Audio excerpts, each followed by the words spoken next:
those last, 2.5 minutes Yeah. offensively? Were you getting the shots you wanted? It was just a matter of Yeah. not executing it. I thought we, besides the one turnover that we had when Swanigan lost it, Swanigan makes a really good play and has a shot right at the rim, and then we go over the top. Swanigan makes a good pass, and Haas has a layup, and then P.J. Thompson has a wide open three in the corner. So we got good looks. We didn't execute, and we put ourselves in a tough position. When you put yourself in a tough position and something goes against you, that's part of it. You got to do a better job in that time leading up to 2.5 minutes, and you got to make layups.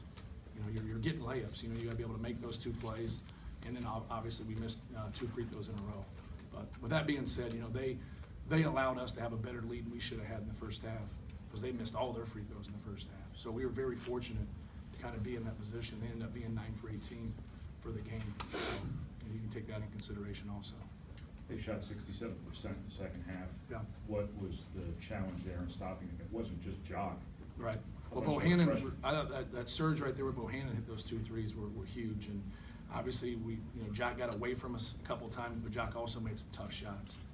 Where maybe they're not tough for him, but they're tough for everybody else. So he got going. They made some plays. Then I thought their bigs, Craner, he made a couple really big baskets in the second half and really gave them a spark off the bench. And then Tyler Cook was pretty effective the whole night. You made a comment the other day about find out how viable your team can be in a Big Ten race in games like this. Right. What did you learn today? Well, obviously you can't put yourself in a tough spot on the road. You got to separate yourself and not come down to those situations. When you come down to those situations, then you don't get a good free throw block out. You miss some free throws. You miss 2 layups. You're going to lose that game. You're not up by 8 to 10 points. It's a possession game. So we weren't able to make those plays. I liked our execution outside of the 1 turnover. I thought we executed. But we just didn't finish, and then we didn't get enough stops on the other end. You were sort of prophetic about Jock. I mean, the first time around, you had told Matthias, don't get discouraged because he's going to hit those shots. He didn't, but tonight it seemed like he did. Yeah, he's a good player. He's one of those guys, if you let him hit a couple, now he's going to make tough ones. So you can't let him get his head up. And we let him dribble into a couple. I know they're from 25 feet, but those are comfortable to him. You got to try your best to take up a space and not let him get to that comfort level. Was Craner even on your radar for Iowa? Yeah, we talked about it. He played in the first game. He played in the first, and that for us, we always talk about the bigs that don't play much because normally people foul us and you get into foul trouble. So we always talk about that next guy that either barely plays or doesn't play at all. And so, but he, the thing that surprised us, and I went to the analytics and looked at him because he has very few attempts, is that he's been able to make 3 or 4 perimeter shots through the year. And so, but it's one of those things when he's on the court, what are you going to do? You're going to try to stop Peter Jock. You're going to try to stop Bohannon. You're going to try to stop Tyler Cook from dunking on you. Now he got free a couple times. I'll live with the jump shots, but the layup at the rim, one time, we got to be able to move our feet and, take away his angle. But give him credit. That's hard to do when you don't play very much. You know what I mean? You sit there you guys go sit for 2 months and go hit a jumper. It's hard to do, so give him credit. There was the stretch of the second half where I think you guys took 6 or 7 straight threes. Yeah.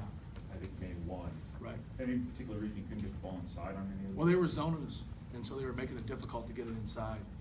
And then when we were getting in there, they were trying to collapse on us. Just trying to make, I think, even though we made them pay in the first half of our game at home, and guys that can shoot, and we're 7 for 12 from 3 in the first half, it's still the right thing to do. You still make those guys beat you and make them play. We made a couple. We didn't make enough, obviously. But they were just doing a good job of collapsing in there. They went from a kind of a 1-2-2, 3-2 matchup zone to a 1-3-1. They had the 1-3-1 earlier. And so they were just trying to give different looks to try to keep the ball at, from Isaac getting it and from Biggie getting it. It seemed like you got the looks you want, and Haas gets the ball to the rim Yes. in the last couple minutes, and Swanigan gets the look he got. Right.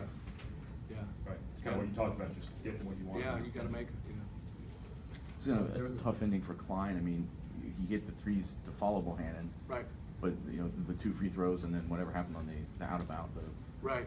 Yeah, we didn't get a good, regardless if it hits them or hits us, we didn't get a good box out. You can only control what you can do, and we got to do a better job of boxing out. That was the ball that went off, looked like Klein. What kind of explanation did you get from the referees after they? They just said it was reviewed the inconclusive. So, but you got 2 people there, and we're pinching on Cook. He's the better rebounder. So we left Swanigan by himself over there, and Cook gets in there. He squeezes in there. So whether it hits our hand or hits their hand, we still didn't do our job. And that was the guy we were double teaming. So give him credit for going and making a play and, making them call something.